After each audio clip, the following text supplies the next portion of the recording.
Pemirsa wates sor ancang penglimbakang ekonomi Indonesia ring warsa sane jagirau.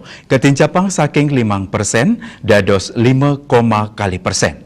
Penincapan inucap sampun kecumpuin Menteri Keuangan Sri Mulyani Indrawati kesarangin Komisi 11 DPR RI.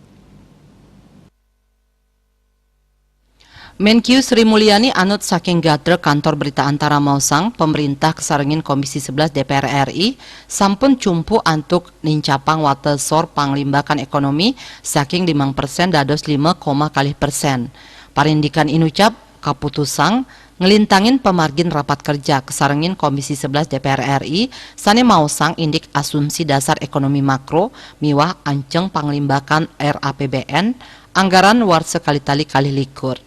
Sri Mulyani nugesang pemerintah state nyumekenin ring sajroning panincapan sektor kesehatan santukan saneru masuk pahan utama ngelimbakang ekonomi inggih punike nedunang wilangan kasus COVID-19. Tios punike pemerintah taler statengicen stimulus aktivitas ekonomi melarapan mekudang-kudang untuk program perlindungan sosial wiadin insentif ring widang usaha.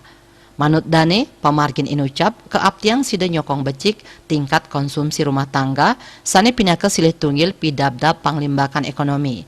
Raris nyelehin ring asumsi makroekonomi, taler kauningin mawah ring tingkat suku bunga SBN da sewarse, saking 6, da sekali, dados 6, %. Kebedarang malih asumsi makroekonomi ring warse sane jakirau, nyangkupin ancang panglimbakan ekonomi 5, kali persen, kantos 5,5%, inflasi 3%, nilai tukar rupiah 14 tali 350 rupiah, dolar Amerika Serikat, miwah tingkat suku bunga Sunda sewarse antuk 6, %. Bali pos nguningayang.